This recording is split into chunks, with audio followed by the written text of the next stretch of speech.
You know you need something, you're just not sure what. You've been listening, you're doing the work, but there's still this feeling that you're circling the same place, like you're waiting for the thing that finally moves you. Now, maybe you've thought about working with me one on one. Maybe something's held you back, the timing, the money, or you're just not sure you're ready yet. I get that. And I want you to know there's still a place for you. I built a resource for exactly this moment, guided meditations for when the waves hit and you just need to breathe, workbooks to help you get out of your head and onto the page, ebooks on what near-death experiences tell us about the people we've lost and whether they're really gone, a full course for widows and widowers who are ready to find their way back to living, and a full course for the evidence of the afterlife. And all of it is available for pay what you want. Nobody gets turned away because of money. I think these resources are valuable, but I don't want to hold them back because you don't have the money to pay for them. You don't have to wait until you're ready for coaching. The next step might be a lot smaller than you think. To find out, go to grieftogrowth.com/store. That's grief, the numeral 2, growth.com/store. And check out the resources I made for you. Close your eyes and imagine. What if the things in life that cause us the greatest pain, the things that bring us grief, are challenges? Challenges designed to help us grow, to ultimately become what we were always meant to be. We feel like we've been buried, but what if, like a seed, we've been planted? And having been planted, we grow to become a mighty tree. Now, open your eyes. Open your eyes to this way of viewing life. Come with me as we explore your true, infinite, eternal nature. This is Grief to Growth, and I am your host, Brian Smith. There, welcome to Grief to Growth. I'm Brian Smith, and this show is about the questions that don't leave you alone. Who we are, where do we go when we die, and is it possible that people we lost are actually closer than we think?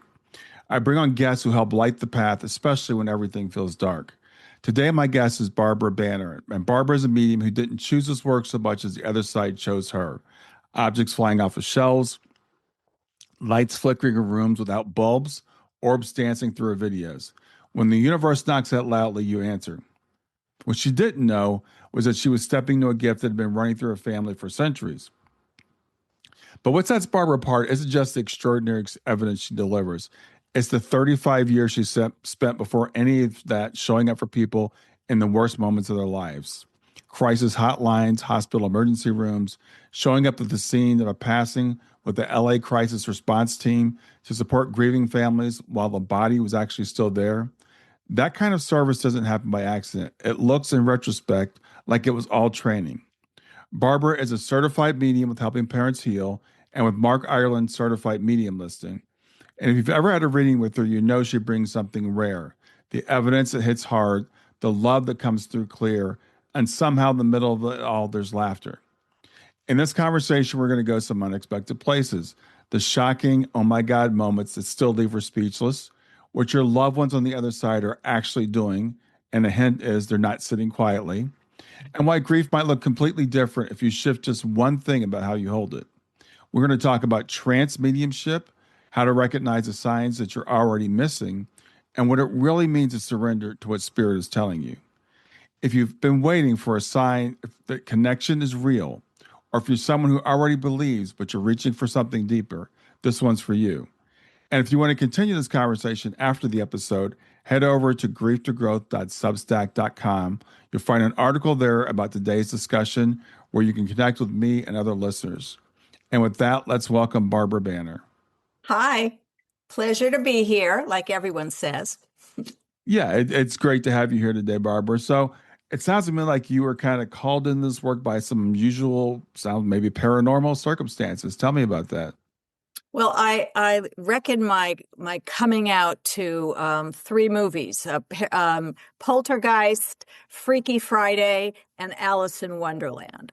It just happened, like all in a few days, from clocks flying off walls, my mother-in-law's picture on the mantle jumping off. I had nothing to do with it, by the way. And orbs and lights flashing, and it was like, whoa. And I wasn't scared. And Hmm. luckily my husband saw it, or he would have like taken me in for some psychological evaluation. But Yeah. it was amazing, and I've always loved that kind of stuff. Maybe that was like a precursor. I Hmm. remember watching shows like, this is before your time, you little youngster, Sylvia Brown. I don't Oh know. yeah, I remember her. Okay, all Yeah. right, all right. So, and I was fascinated by it. So I wasn't scared, and I just decided, okay, this is all for a reason. And Hmm. I decided to take a beginning mediumship class and see what they wanted. And it just like, I hit the ground running. Okay. I went to Suzanne Giesman, and she was like the perfect person to start out on this, Hmm. because I believe I'm like her, just joy, joy, joy. And I choose joy as well as she does. So Yeah. that's how it started. And And what time of your life was this? What was your career at this time? I had a fabulous career in advertising for like 35 years. I worked Okay. at the big agencies, marketing, I loved it. I thought, Hmm. oh, this is my purpose in life Yeah. until I aged out of it. Okay. Once they stopped calling me a copywriter and wanted to call it a content creator, I knew it was over for me. So, I just decided to, I was doing some commercials and just Uh-huh. biding my time, doing a little writing, whatever. And so this came to me during the pandemic when nobody was doing anything. So they picked a good time for me to study. I didn't, and I was doing like so many practices with other mediums. But I actually hit the ground running, as I said, on my Yeah. first practice in Suzanne's class. I went home that night and I locked myself in a closet with the lights off. Didn't really want my husband to know what I was doing. Hmm. So, and I meditated, which was the first time I ever meditated a few days ago. And I saw my dad looking over like a short wall with Hmm. other spirits. And he's saying, she's going to do it. She's going to do it. Oh And I wow. thought, this is easy. Okay, I love this. So Wow. that's how it started. And within 7 months, I had hung a shingle. I had so many other mediums wanting to trade with me and everything. They said, you should be doing this professionally. So, Oh wow. So you spent time though in crisis hotlines and emergency rooms. What was that about? well, I always liked to volunteer. That's just, Okay. I This is always wanted. volunteer work. It was volunteer work. Oh wow. Like once a week, I would do this, that. And I started with a woman's crisis hotline because I was sort of like the Dear Abby of my group. Everyone came to me to tell them things. Um, and incredible training in every aspect of crisis, from suicide to homelessness to this to that to everything. It was incredible working with Hmm. wonderful psychologists and everything. That I did 14 years, and it was great. And I used that kind of training that I got in my Hmm. regular life Hmm. until, some of my friends said, okay, this is not a hotline call. Just talk to me like you normally do. Okay. Yeah. Swear a little, do whatever you have to do. So after that, I think I needed a little more adrenaline if that was possible. So I went to Cedars Sinai Hospital and volunteered in the ER. Oh wow. And what you see there is crazy. Uh, Yeah. so that's where my adrenaline rush was. And then the craziest thing, somebody told me about the the city's crisis response team, where somebody passes on a scene, whether it was at an accident or at home or Hmm. whatever, murder, it doesn't. And the police would call the crisis team to send a team out Hmm. because the family had come on the scene. And you could only imagine how they were feeling and with what was going on when their loved one could have been like 10 or 15 feet away from them Yeah. who passed, and the coroner. So that's what I did. And I would just be there for the family. A lot of listening, getting them water, whatever they needed at that Yeah. moment. I was Yeah. there. And that was an amazing, and we'd be called out at 2 in the morning or any time. So that was incredible. My friends would ask me, they say, why are you doing that? Like, well, you're up at 3 a.m, and east side of LA. Why are you doing that? And my answer was, because I can. Somehow through all my training, and there was like, I trained at the police academy for the crisis response team. Yeah. So I just was ready for it. It was for me. I said, because I can. Yeah. I can compartmentalize. As horrible as the scene was, as sad as it was for me to witness this, it's like, don't be selfish. This is not about me. This is about them. So I didn't even think about how I was feeling. I just absolutely was there for them at the moment. I was in the moment for them. Wow. Wow. Yeah. So when these things are happening around your house, a lot of us would think, okay, I've got a poltergeist, or am I possessed or something? What is it? Did you get like a message that said you should think about mediumship? How did you make that connection?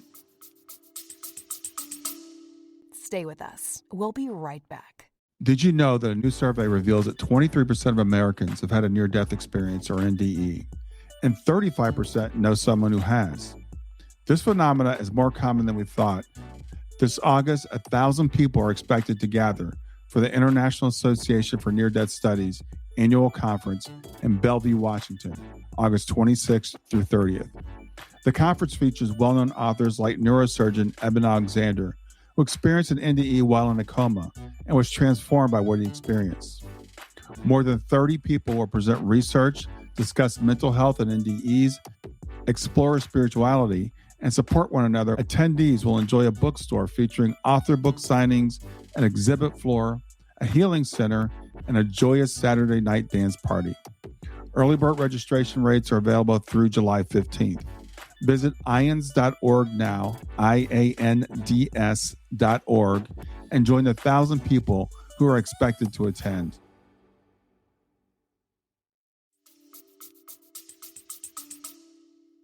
I guess I was already, I go like this. I said, I've heard that I was a medium for like centuries before that. And I just feel like, okay, I'm awakening now. I'm coming out of the closet. Something's happening. If it was one little thing, if the clock only flew off, I'd think, okay, it's LA. There was an earthquake. Yeah. But with all of this happening at once, and the orbs really killed me because, as I said, I did some commercials and things, and I went to check the audition tape before I sent it in. Woo! Willy-nilly, like dozens going around, and I said, "Wow, I didn't see those when I was filming." Yeah. It was more than just, I didn't think, and it was no negative energy at all. It was like being in a light show. It was just like, it was joyful, the way it was handled. Okay. So it wasn't spooky. Yeah. So I knew that there was a reason. And I didn't figure out till later when someone else said, Barbara, dummy, can't you see that everything you did in your volunteer work was divinely guided for you to be a medium? Yeah. And I said, I never thought of it that way. Yeah. Yeah. So you mentioned that you found out later on that, I guess, this runs in your family, mediumship. Well, I didn't know till much later. My mother was 103 and a half. Okay.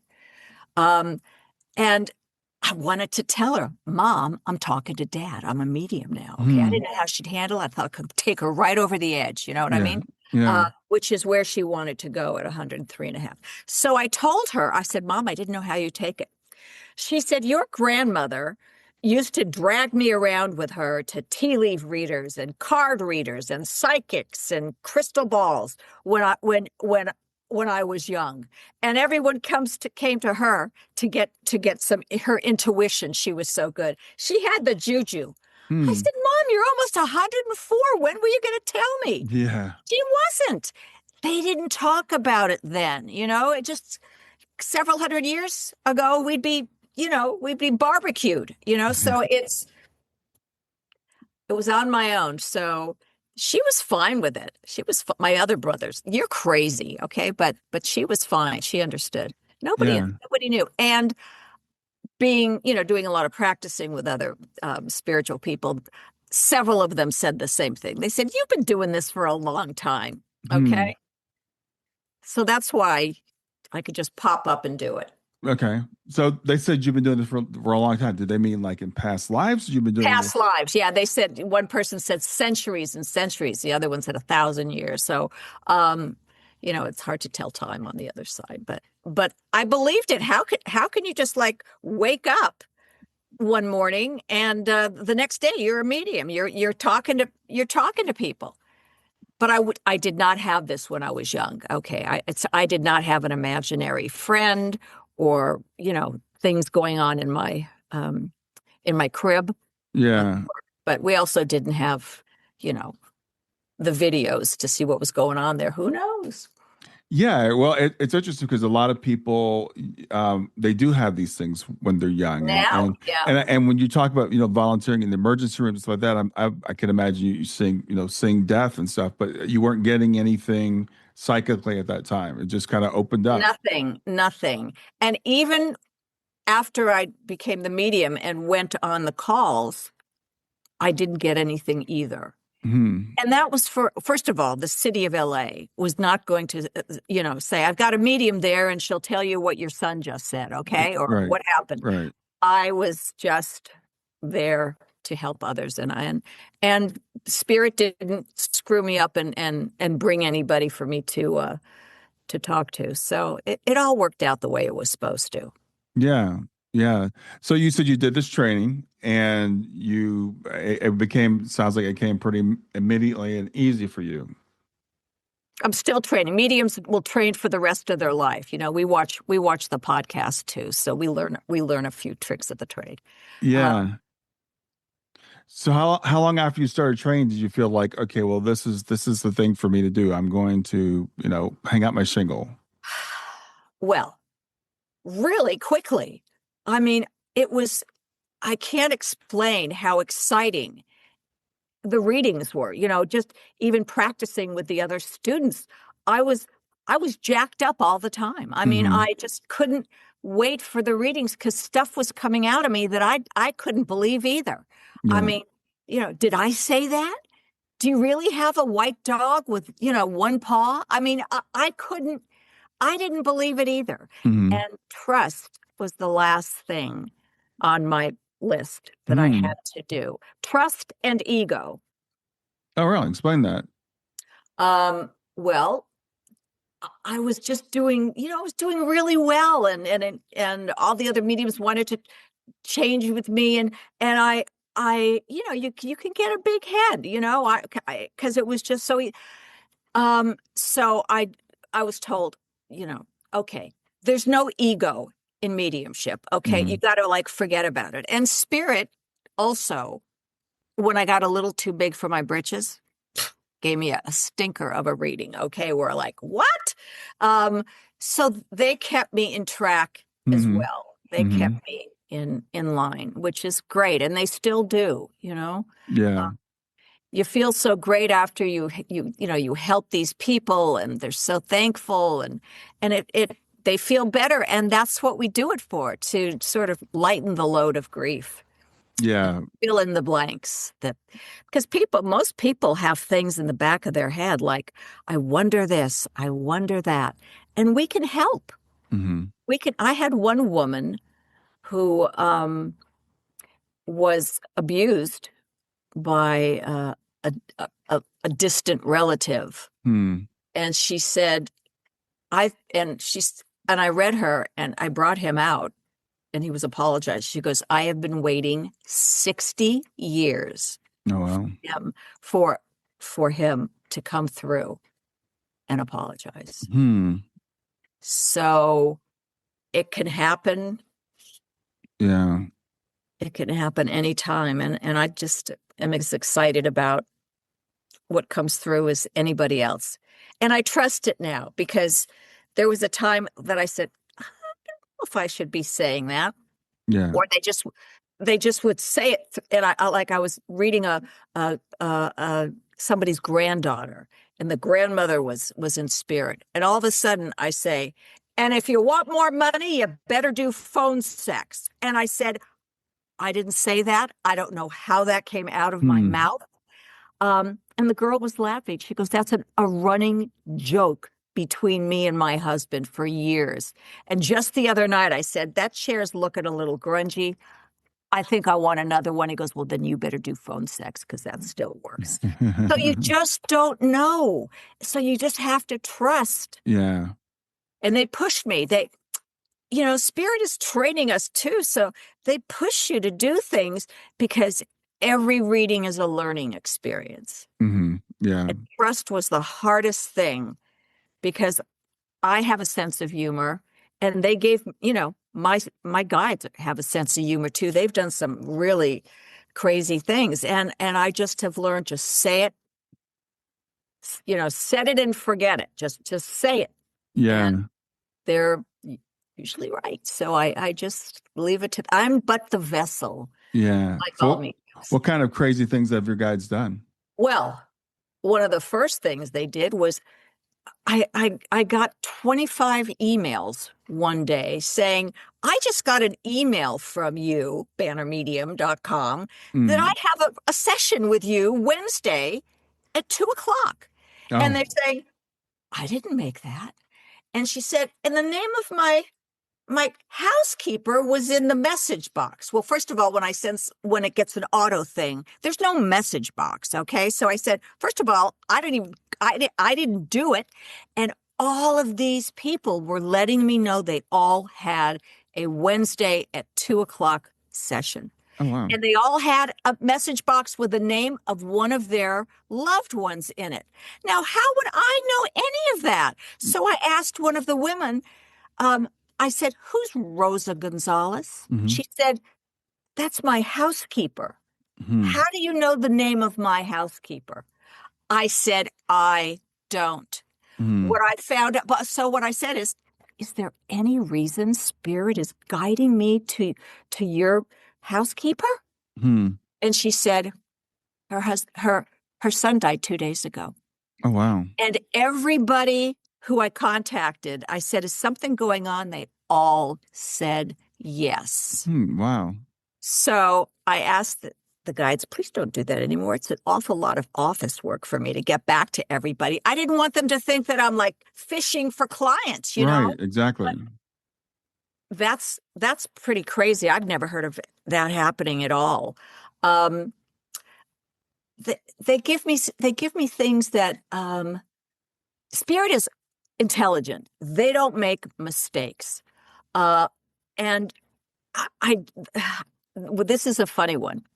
I in my readings, I do a question and answer period so people can, because they have things in the back of their head they want to know, especially if people don't know exactly how the person died. I can say there was 2 other people there and this is what they look like, and they would know who it is. Mm-hmm.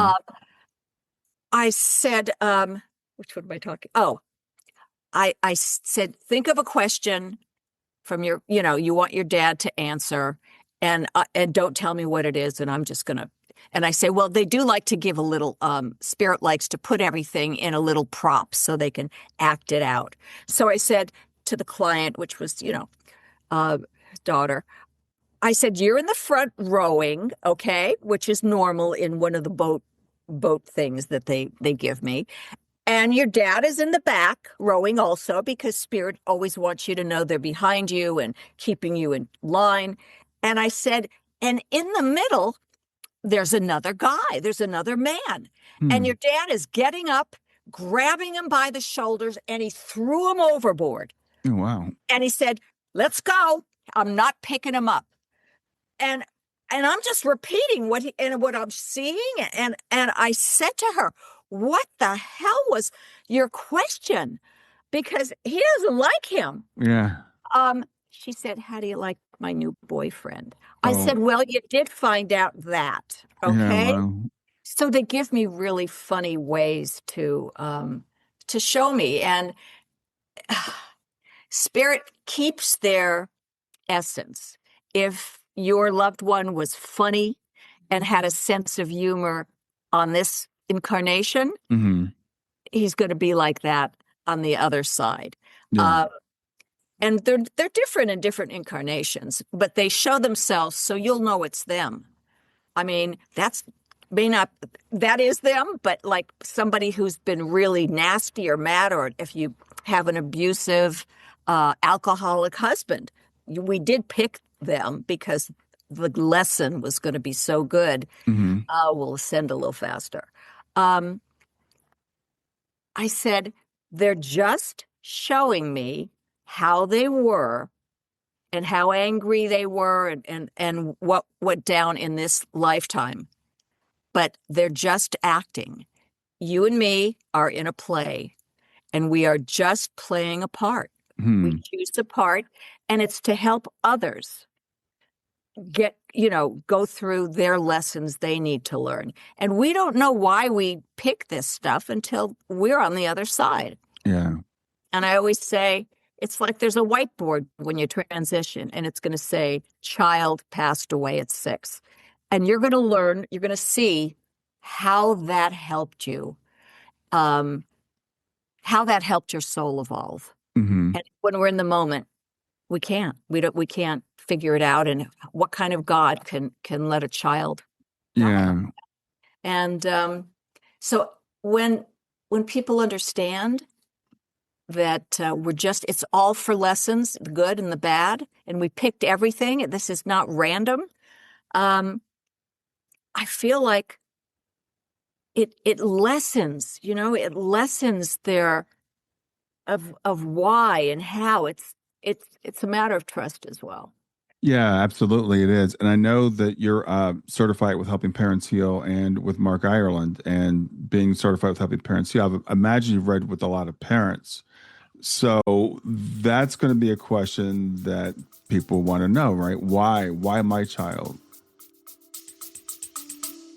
Stay with us. We'll be right back.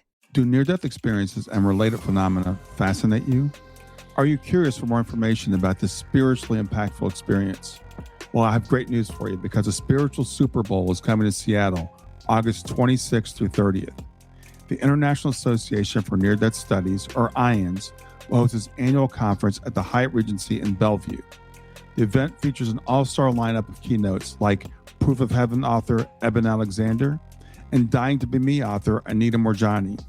IANS will also offer continuing education for professionals, a healing center, exhibit floor, bookstore, and a fun-filled Saturday night party. Early bird registration rates are available through July 15th. Visit IANS.org, IANDS.org now, and join 1,000 people who are expected to attend.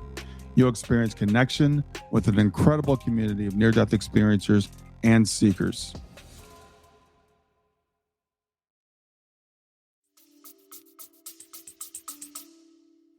Well, as I say, no, but you're not going to know what lesson this is giving you. Right. You cannot. You're in grief. You lost the most important thing in your life. You're not going to understand it or want to know about it. Now, there was one reading that made me realize I need to be involved with Helping Parents Heal. It's before, it was maybe 3 years ago or so. And it was during a session, and I said, you want to ask a question to your son? And I don't want to know what it is, but I'm going to show you what they show me. I said, I see your son riding on the back of a giant butterfly in heaven, having the best time. It's glorious. And she starts crying. And she said, you're not going to believe that. I said, did it have anything to do with the question? She said, oh, yeah. She said, when my son passed, he has a younger sister, and I wanted to tell her about it in a way that she would understand. So I bought a book about talking to children about death. And she said, and in the book was a page about some of the things a child might do in heaven. And I don't know if you can see this, but it is exactly what I told her. A Oh, little wow. Yeah. boy riding on the back of a butterfly in heaven. And what that did for her that day, because it was pretty fresh, is realize he's with me. Yeah. I could have asked a million questions. I said, he put that question into your head. And you know he was with you when you read it to his sister. And it's one of those, oh my God moments, you know, OMG. And you can't make this stuff up. Yeah. That is proof that consciousness keeps on going. And that's wonderful to them. They want that because the hardest thing for the survivors are feeling that they're gone, Mm-hmm. that a blank, a blank screen just went and they will never, ever be able to communicate with them again or let them know. But to know that they're around you like Yeah. all the time and Yeah. loving you and helping you and putting things in your head, um, it changes everything. And I always say, they're not gone. They just went a little ahead of you. You guys are, the party is still going to happen. Yeah. So just be patient and understand there's a reason for everything. And I can't change what happened, but I try to change how they look at it. Mm-hmm. And if they can pivot from that horrible grief to remembering how much, how much that goofy smile your son used to give you when he just was so proud of himself, all the love, there's only one thing stronger than grief, and that is love. And if you can somehow, and laughter, I'm a big proponent, and that's why my guides, they get me the clients that need it the most, okay? Mm-hmm. Because 15 minutes of laughter equals 2 hours of restorative sleep. Laughter, there's been studies at Oxford and Berkeley and the Cleveland Clinic that laughter releases endorphins, which is nature's painkiller. And then more come out, serotonin and dopamine, which are mood elevators. So as much as you think, I don't even want to laugh, or I would feel terrible if I enjoyed something. My son just passed. Yeah. And that it's prolific with people not feeling they should, or people would listen. At the sites of the police, the cops are out, on the street having coffee and making jokes, and that is self-preservation. Mm-hmm. If they would, okay, and it's not that they're being disrespectful; it's how they can survive doing this. Yeah. Is laughing, Yeah. and because they know how it can bring them up. So I talk to parents and say, your kid only wants one thing: for you to have joy and laughter and have the best possible life. You know how our parents used to say, I'd cut my arm off for my kid. Okay. Mm-hmm. Did your Mm-hmm. parents ever say that? Well, not my parents, but I know other parents that did. Other Yeah. parents that do. So I tell them, okay, your parents do not want your appendages. Okay. They want you to laugh and love again. Right. And remember them and keep them part of the family. And at the end of each reading, I do an exercise with them that can keep them in contact with their loved one, Mm-hmm. if they want, every week. So I don't think everyone should have to go to a medium to do this. And when somebody books, I give them a resources page of how to connect without me. Yeah. And so that they can get involved. I think that 90-something% of all the people who take mediumship classes are because they lost somebody they want to connect with. Mm-hmm. It's like, oh, that looks like fun, almost finishing my painting class. I think I'll go talk to dead people. Yeah. There's usually a heartfelt reason behind. Right. Yeah. And So, if that's our job. That's one thing I yeah. tell them. Our job, it is our job when somebody passes to learn to laugh again. That's it.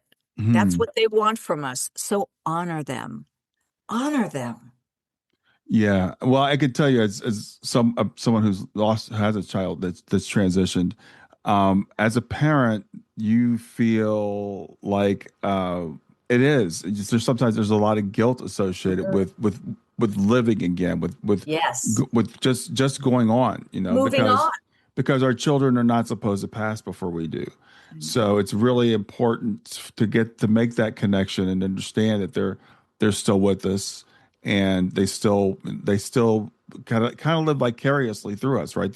When they see us enjoying ourselves, they're enjoying They themselves as love well. it. Yeah. They only have supposedly three emotions on the other side. What they don't have is jealousy. What they don't have is judgment. And they don't care about our physical. Okay. They're not in the shower with you.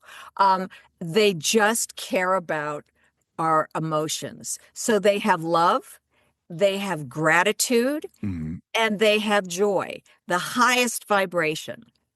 That's what they need, is for the parents or the wife and the kids to raise their vibration, because a low vibration like grief, it's like it's like spirit trying to sludge through wet cement. It keeps them away. And you have to go through all the stages of grief. But there are times when you might feel, let me just raise my vibration. Let me just open up, because people say, I'm not getting any signs. I'm not getting any signs. And Spirit is like showing me all of this stuff, like, stop stepping over coins that I'm leaving for you. Yeah. And she'll go, I did that last night at a casino. I said, pick them up. It has your grandfather's date of year of birth on it. And you just aren't open and aware. But they're always trying to send us things. One woman, which is just, it just shows how people are not aware and not believing that they're signs. I said, your son said, butterflies are for you. Butterflies are your sign. I said, have you seen butterflies? She goes, not really. She goes, well, the other day, my husband said, there's some butterflies flying, behind you.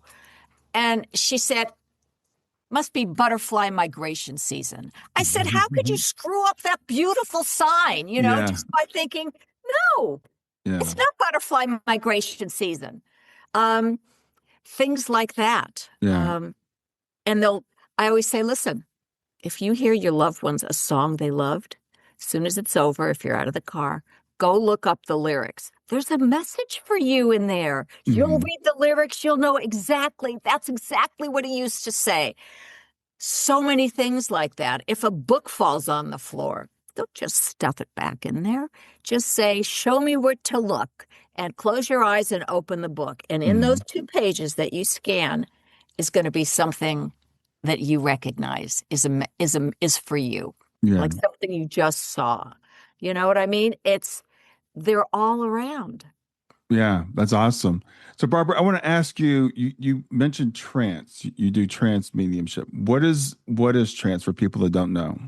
Okay, I'll describe a regular mediumship reading. Okay. And I go into, before they come, I do my meditation and just open up and get in the zone. And I am as awake and active as I am right now, because I'm just repeating or showing. I'm almost like a reporter. They're going to show me things because I see, hear, and feel spirit, and can say their words and movements. So I also tell them in my little intro, I said, listen, if I bust into the twerk, don't call 911. It is not a medical emergency. So they make me move sometimes. Anyway, and I'm here. I'm present. Now in trance, I go into like a theta kind of thing where I am in an altered state. Okay. And I hardly remember anything, if anything. And as they tell me some things, it can make me remember something. And I just wait till their loved one starts. And I just say whatever, and I don't know what I'm saying. They'll throw some things in there that I hear laughter because my eyes are closed. And sometimes that'll like wake me out of it. But and they'll talk, and they'll give them their wisdom or things they need to know or things they used to say, and then I'll get out of it, and they'll be these people who were laughing the whole thing are now crying or saying that was so, I could take all of that, and she even came out and said, and I'm still doing origami in bed. And, and she goes, you don't understand. The day she died, she was in bed doing origami for us. So things that I couldn't know. But a lot of things they give you are general. You know what I mean? They mostly don't tell you, okay, look, you got to do this, this, and this. Don't write her back. They don't do that. It's like everything people need to know is in their soul. They just have to access it. Yeah. And I always tell people that if you have a question, first of all, you have to ask Spirit to help. I said, they just can't come feng shui your living room because you're not quite happy. But if you say, please, give me guidance. And you might wake up and say, you know what? I just had a dream. The credenza belongs on the west wall. That was that. But you have to ask. Okay. I need help. Yesterday, I gave a reading, and I said, well, your brother is dressed like Superman, and he's got his arm up like, here I am to save the day. And I'm hearing that song. And she goes, oh my God, oh my God. She goes, I was praying yesterday. I need a hero. I need a hero to help me. And her brother comes in as Superman. Oh, wow. Yeah. So those kind of things, I mean, we can't know that. Mediums can't know those things. Yeah. I do want to ask you, speaking of things that mediums can't know, there's still a lot of skepticism about mediumship. I was just talking with a medium friend of mine. Actually, we're having a text conversation as we were doing this. And, being attacked by people saying they're all frauds or all fakes, et cetera. Another criticism of mediumship is that anybody can hang out a shingle. Anybody can call themselves a medium. There's no body of standard. Tell people about the process you went through with both Mark Ireland and with Helping Parents Heal to be a certified medium with both groups. Well, first of all, there are a lot of, there's a medium or a crystal, whatever, on every corner now. There's a lot of them, and most of them are really good. But there are some phonies. But you have to do your homework, like in everything. If you go on Angie's List and are looking for a plumber, don't pick one that has 1 star and they say, we're in court right now. Okay, you got to use your brain a little. Sure. You can find out about anybody. So definitely look at testimonials. With Helping Parents Heal, you have to you go through a test, and it's like Mark Ireland's test. They get you 5 different sitters, and you do it on 5 different days. And you don't know who they are. There's no name. There's nothing. You can't look them up. And you have to give them a reading, and they score it on how many pieces of information you give. The good pieces of information, called the little gold nuggets in a reading, those get more. If you say your mother plays with tiddlywinks, that's a good one too. So all these things you score, and you have to get above a certain point to pass.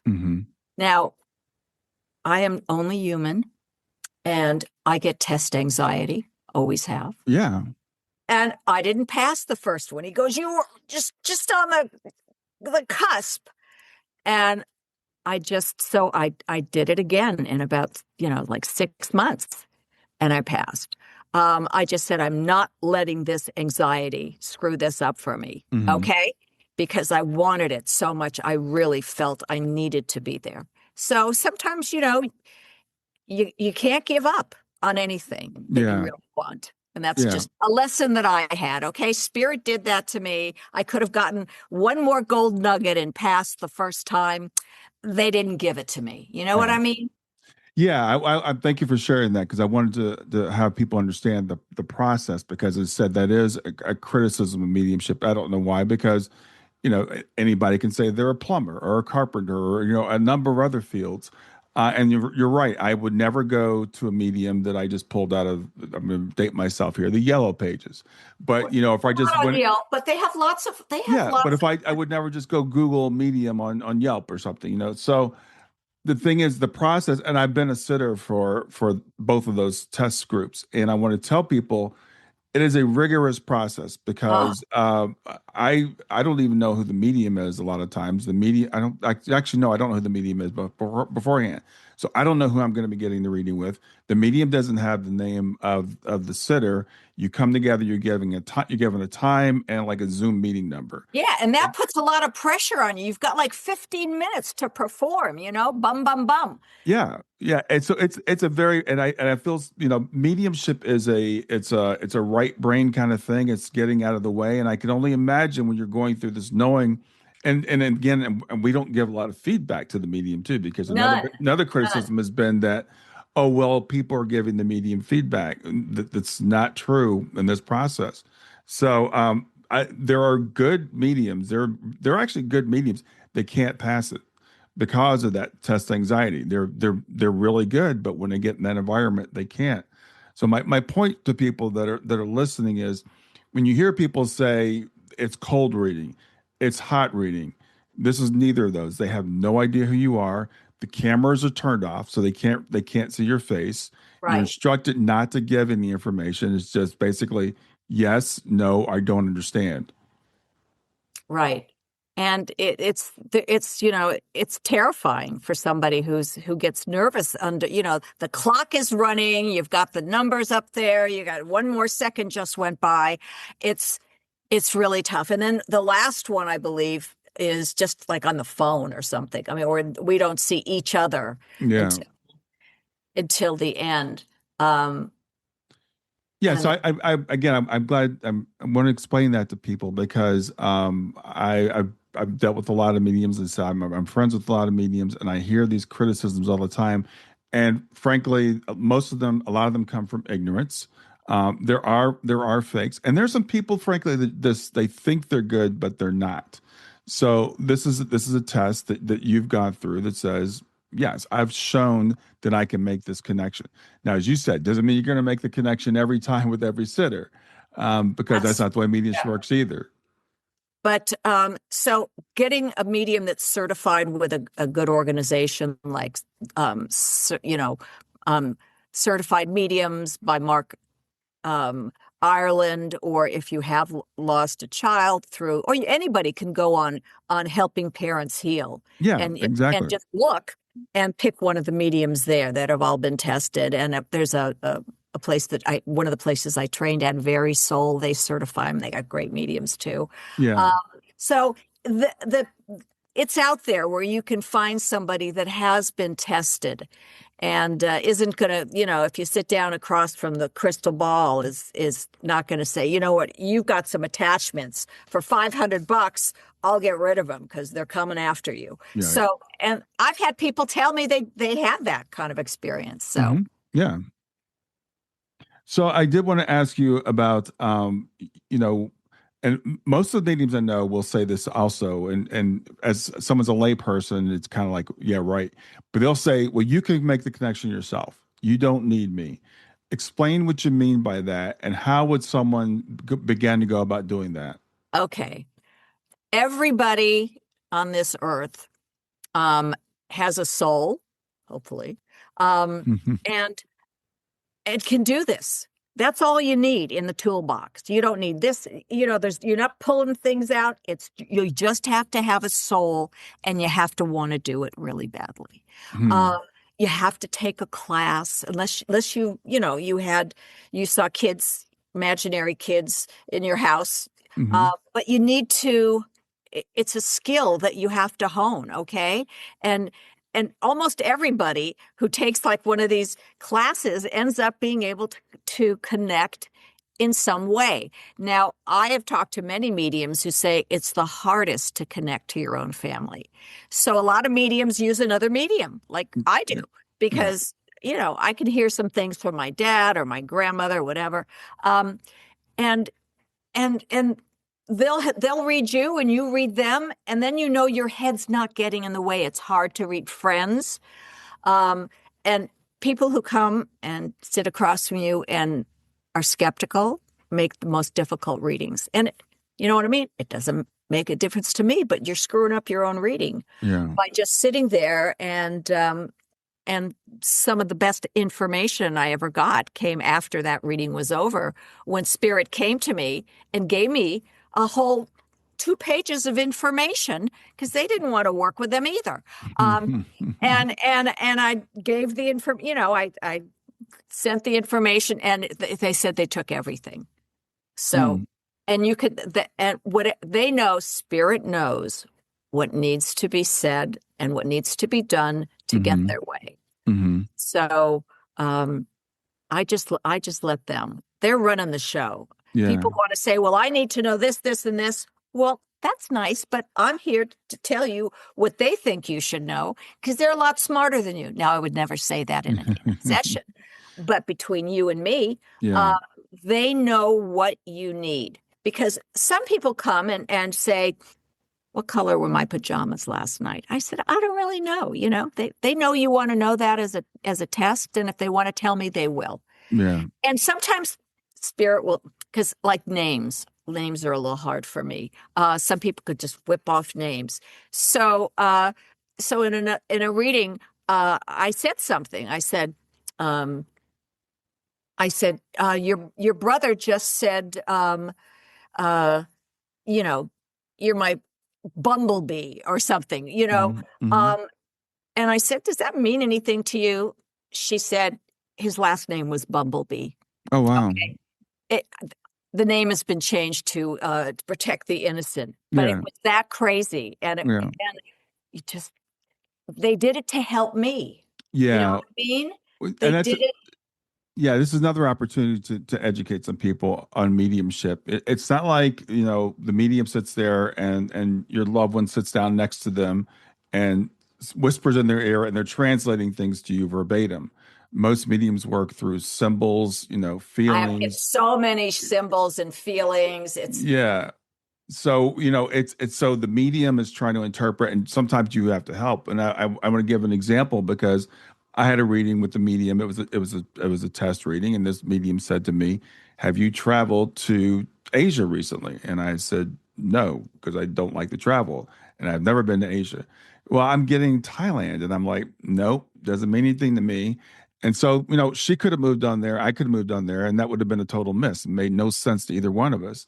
And she finally said, "Well, let me tell you what I'm seeing. I'm seeing Buddha statues."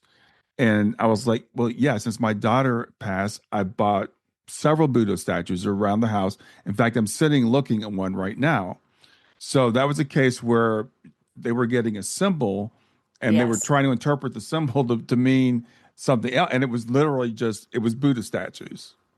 Exactly. And sometimes I'll say something and they'll say, I don't understand that now. Well, sometimes they'll understand it when they get home and ask their mother, did Uncle Joe only have 3 toes? Right. Yeah. Did you see him in Hawaii? Yeah. Wearing sandals? So sometimes they do that, and it could even be later, an hour and a half, a year and a half later, somebody called to apologize. I said, what do you mean? She said, you said that I have a secret sister. And I said, you're crazy. You're a charlatan. And he said, my father just showed me a picture of my secret sister. So it can happen later.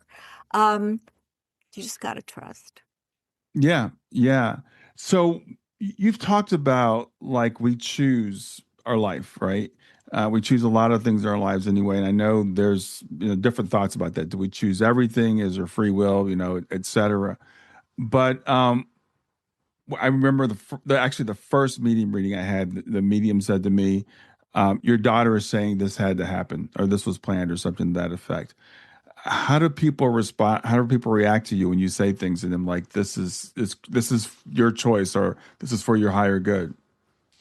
I when when they come out and say, how can there be a God? Yeah. And I'll say, there's so many things we don't know while we're here. They wipe our memory when you pick your parents. Uh, and it's not just you who's making this. Your guides are involved, the angels are involved, the masters, everybody gets together to decide what lessons you need to learn in this lifetime so that you can move up to the next one, the Mm, next level. I said, we ascend on the other side too. You don't want to be stuck at the bottom. And if we don't learn the lesson that we're supposed to learn in this lifetime, you got to take the class again. Because as Dolores Cannon would say, it's not a test if you know what the question is. mm, So we're just here blind and seeing how we evolve. mm, And people, it sinks in. I have to say, it helps them when they look at it a different way. Because one of the stages of grief is like blame. Somebody has to yeah. suffer Yeah. for this. Who do I blame? So Yeah. it's the way it is. Yeah, I found that that is a very, very common. There's two common things that I think can really hold us back from uh, progressing through our grief. One is guilt, which is basically anger turned in or blame turned in, and the other is blame towards a third party. It's their fault. It's the fault of the person who passed away. It's the fault of the doctor. It's the It's fault the of wife. I would say 95% of my readings, after someone passes, they are no longer talking to some members of the family. I don't know if you get this, but I'm not talking to his sister anymore. Mhm. She blames me, or I blame the mother. She should have known. It's everybody scatters. It's so sad because that's when you really need everybody. Yes, it is. And so that this teaching, while it might be hard for somebody at first, because then, which is really interesting, is a lot of people will blame themselves, right? Because now then they're like, well, you're saying it's my fault, and it's really not fault, right? But it's oh, and I've even heard people say, especially parents, right? They'll say, "Oh, my daughter had to die so that I could progress. So therefore, it's my fault that she died." And that's not what we're saying at Nobody's all. ever said that to me, that they haven't looked at it quite that way. But if there's a suicide, Hmm.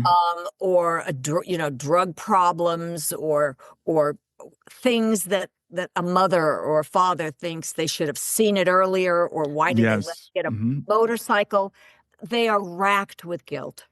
Yeah. They're racked with guilt. Yeah. And I say, that's not what your son wants. This is how it was meant to be. Yeah. And this was his exit point. Yeah. And he is so happy right now. Sometimes I'll see them riding a motorcycle around the rings of Saturn. Okay, so I said he's having the best time, and he's Hmm. with you. It's not like I said. Remember when the the the refrigerator door kept beeping because it wouldn't stay closed? Who do you think was doing that? Yeah. They'll say that's what happened yesterday. We kept closing it; it kept popping open. I Yeah. said he's with you. He's around you. Yeah. It sounds like you actually, another thing you do is you really help people see the signs that they're already getting. Because I get the same Yeah. thing from people. They'll say, I'm not getting any signs. And you've given several examples today where you've been like, the refrigerator door or other things that people, the butterflies, that people tend to either not see or they'll dismiss. So I have a funny story. This is one of my favorites. yeah. Sure, everyone out there heard it. I have a woman who comes to me every year when her husband passed, and she's always complaining, I haven't seen any signs for 6 months. Okay, it's just gone dark. I don't know if he's still around me. He might. She said he might have another woman on the other side. I said, Yeah. okay, she's off the deep end on that. I couldn't stand it. She goes, and she always tests me. I hate that. She said, if he is really around me, he will be able to tell me what TV show I binged during the pandemic. Now I turned white. Like, how am I going to pull that one out Right. of anywhere? Okay. Right. And her husband was with me, and he's laughing. He goes, it's Outlander. So I told that to her. She goes, it's Outlander. Oh, She wow. said, you don't know how good you just made me feel, because it reinforces that you don't have to hear them or feel them or get a sign every day. They got the other stuff too. You know, Yeah. they can be in many Right. places, but their awareness is with you at all times. And she said, it just gives me hope that I don't have to feel this way if I haven't, found a nickel Yeah. with my birth year on it or something. So that's what I want to do. I want everybody to leave my reading feeling lighter. Yeah. I'm not trying to make anybody a believer.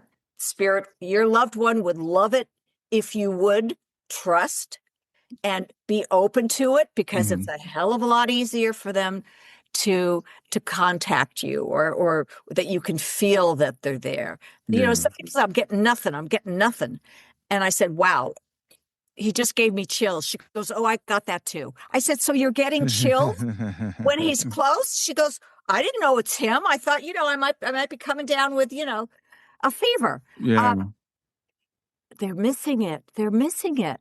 Yeah. Well, I want to say, Barbara, having talked to you, you're exceptional when it comes to your readings, and I haven't sat with you, but just telling me some of the things that you're doing, because I've seen people go into readings and say, I'm not going to be satisfied until I get this particular thing, Mhm. until I get the name of the TV show I was binging during the pandemic. And usually that kind of stuff doesn't work. Usually Usually, it does. yeah, it usually does not come through. So I don't want people to say, okay, I'm going to go to a medium and I'm going to ask them what color, Don't which, come with expectations. yeah, Come with openness, right. because spirit's going to give you what you need to know. And you may not understand that you need this information now. But if you have something in mind and they don't say it, you're gonna poo-poo the whole reading. Yeah. This isn't interesting. I had a woman and we had a lovely reading. Her husband passed, maybe 6 months before. And, she's wearing a turtleneck, and the reading was, I was just closing down. I said, oh, wait a second. He just said, uh, what about the necklace? Mm. And she said, oh my God. She said, where do you see this? So she pulls the chain out and shows me she has his wedding ring on it. She said, Mm. I asked him to mention the necklace Hmm. if it was really him. And he waited like one more second and Zoom would have been off. Yeah. So, and he did it for a reason. Okay. Now, don't ask me what the reason is, but Okay. he wanted her to believe, I think, and and understand that, you would have loved that reading anyway. There was so many things, that Hmm. she understood. Um, and there was just something about, I'm not going to give it to you to the end because I Interesting. want you to trust. Yeah. So, so for people that are listening, again, I always want to speak to the skeptics, even though most of them, well, not there's a difference between a skeptic and a cynic. Or first, I want to say that because I'm a skeptic. I'm a skeptic myself. We should always question, and we should always keep our eyes and ears open. But for people that maybe are saying, I don't know about getting a reading, what if nothing comes through? What if the person I don't expect comes through? The person I don't want to come through? What do you have to say to those people? Well, I used to, we used to be told in classes, let spirit, whoever wants to come through the most, let them come through. Now, Hmm. the last stint I did at Arthur Finley College, the tutor said, this is new times. This is from 1880. We have new clients now. We got people with nose rings, and are tattooed all over their body. They're there for somebody. If somebody comes to a medium, there's somebody in the back of their mind who they like to see. So Hmm. he said, ask them who it is and what the relationship is. So I ask them, who is it you really want to connect with? Okay. And what's their relationship to you? And I said, and I'm going in like a Scud missile, okay? And if somebody else comes first, it's because one of two reasons I find. The person who they wanted to come through, that's his essence. He was a gentleman. He's going to let the grandmother come through, okay? But he's there, and that's his choice. Or there's a message from somebody that's really important, usually for somebody who's alive, so that I have to do a psychic thing and figure out what's going on. But there's always a reason. I'd say 95, 96% of the time, the person they want, as I described the person, is the person that they wanted. Okay. But there's no guarantees in this. But I do have a guarantee. If in the first 20 minutes you are not feeling aligned or feeling like this is what you want, you just tell me, and I will refund you, and it won't bother me. It's, it's all about energy. And sometimes you just don't have a good energy with somebody, and it's nobody's fault. But if one of the three legs of energy isn't right, the reading's going to suffer. That's why when it's somebody skeptical, the chair's a little wobbly. Yeah. Well, let's talk about those three legs because people don't know what you're talking about. So what are the three legs? The three legs of the stool is there's my energy, one. There's spirit's energy, two, and they're never off. And then there's the client's, which is three, and that keeps the stool stable.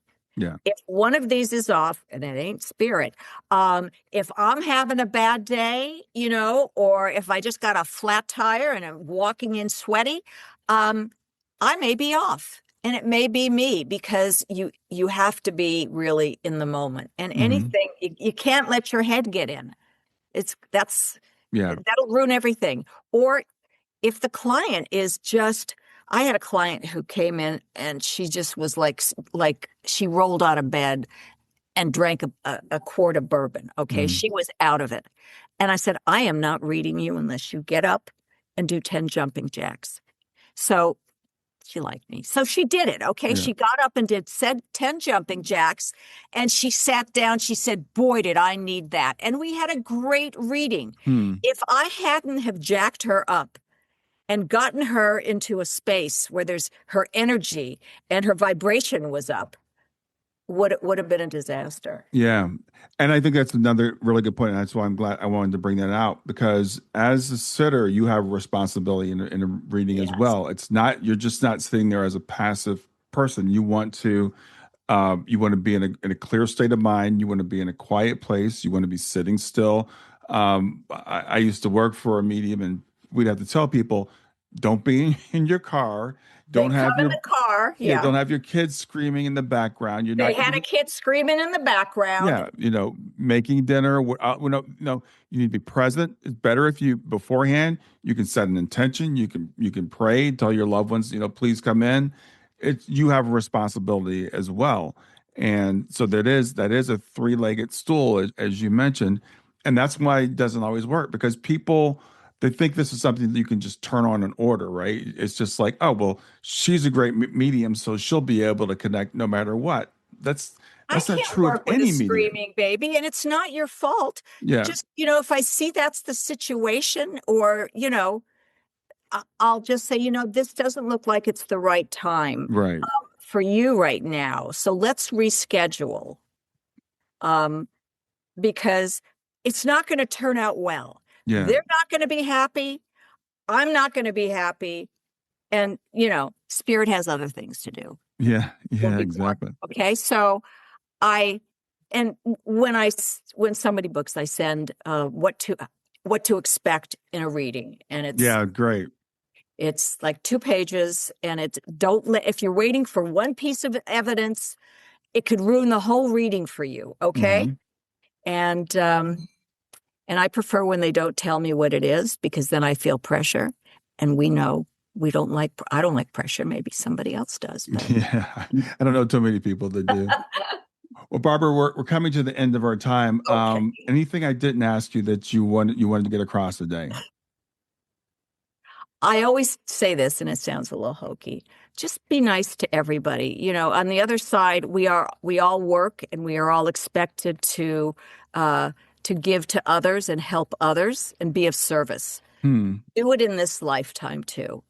And we're all here for the same reason. The guy who's digging ditches, in 200-degree heat, he's the same as you are. This incarnation, he is doing it, and he's going to get a lot of points. And don't judge people. Everybody is doing the same thing, trying to learn the lessons that will expand their soul and help them move up. Yeah. And speaking of that, though, there is one more question I promised at the beginning that I didn't get to. So I do want to take a few more minutes if we could, because people want to know what's it like on the other side? What do people do on the other side? We have this phrase, rest in peace. And I don't know if people picture people on the other side sleeping or Hell no, what they're, skateboarding, through the galaxy on the Milky Way. They're doing whatever they want to do. There's yeah. nothing on the other side that's physical, that's hard. Everything, it's like I dream a genie. You want a Ferrari, boom, you've got a Ferrari and you're driving it and it doesn't feel any different than if you were here doing it. You can have anything you want. There's no jealousy. There's no, everything is about this feeling of love. And you can do things you never did here, like the little boy, riding on a butterfly in heaven, or you can do the things you loved. You loved playing golf. There's a bunch of spirits that will just be happy to have a weekly game. Not that they have time, but a game with you. Can you imagine the amount of information in like the Akashic Records or the library? You want to know, what did they do on Atlantis? What happened? You can go into one of the marble rooms that are in your mind, and the whole thing will play out in front of you like a movie, and it'll just take 2 seconds. If I was there, I would be busy all the time, finding out about this planet and who are the reptilians. And there's so much in the universe. You can fly, you can go everywhere. You want to go to Thailand and see where the Buddhas are? Sure, go ahead. Boom, you're there. It's whatever you want. And the best way, if you want the spiritual side of it, is go on. There's 1,000 podcasts that talk about NDEs. And everybody will tell you what they saw. And I had a lady, and she said, "What are you seeing now?" And I said, "I am seeing flowers, like giant giant sunflowers that are so big. The flower is the size of a Volkswagen." And she said, "Interesting, you picked a Volkswagen. My daughter had Volkswagens all of her life. So yeah, your daughter was showing me that because you would relate to that." Right, right. So it's whatever you want it to be, and learn. Everybody has a different experience. So go on the NDE podcast and listen to 10 people, and you're going to get 10 different stories. So it's what you want it to be. Yeah, thank you, because I think that's really important. Again, especially I know with you working with helping parents heal, a lot of people feel like my child's life was cut short. They never got to do X. They never got to do Y. And my daughter was 15. She was just a few weeks short of 15 and a half, and which is in Ohio where you can get your temporary driving permit. Wow. And she was so looking forward to that. My first medium reading I had, which was probably 6 months after Shayna passed, the medium said, "I don't know what's going on, but she's standing in front of me and she's waving a set of car keys." And she said, "I don't know if they can drive in heaven or not." And I'm like, and I've since learned, yes, if you want to drive a car, you can. Drive a car. That's very interesting. This is the last thing I'll bore you with. I had a silent question from a woman, and I said, "Okay, let me tell you what I'm seeing." I said, "Well, your son is driving a little cartoon car, okay? And he's just beeping the horn. He's having the best time. And he said, wait a second, I've got to drop somebody off on the moon, and then I got to pick somebody up on Saturn. I said, do you have any idea what he's talking about? She said he was an Uber driver here, and he lost his license when he had seizures. And he was so distressed that he couldn't drive anymore. So he's showing you he's driving again. Yeah. Picking up people. Yeah. Awesome. Thank you. Well, Barbara, let people know where they can reach you. If someone's interested in booking a reading with you, are you taking appointments? I do. I don't try to fill a calendar. I tell Spirit, the people who need it most, just fill up the days. That's it. So there's a lot of availability. And it's just bannermedium.com. Okay. All right. Okay. And you can, read about me and read testimonials and book. And there's a lot of things that I put, little clips that I put on TikTok and Instagram and about little fun things that happen. And they're very funny. Okay. So your social media handles are on your website? Yes. If you go on the website, you can just click on any of the three and they're just following. Sounds great. Well, it's wonderful to meet you today. Have a good afternoon. You too. It's been a pleasure. One of the hardest things about grief, most of the people in your life just don't get it. They want you to be further along than you are. They get uncomfortable when you bring it up, so you stop bringing it up. And that's why I started writing. My Substack is where I go deeper, thoughts I don't always get to on the podcast, essays on consciousness, on continuing bonds, on what it actually means to carry a loss and still build a life. The stuff that used to keep me up at night, written out in a way that I hope meets you in the morning. But here's what I didn't expect when I started it, the community that showed up. People who are doing exactly what you're doing. Listening, learning, trying to find their footing. Readers who comment, who share their own stories, who remind each other that none of us are as alone in this as we feel.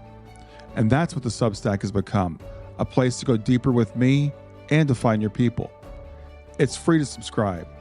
Find me at grieftogrowth.com/Substack. That's growth.com/Substack. Or just go to Substack and search for Grief to Growth. I hope to see you there.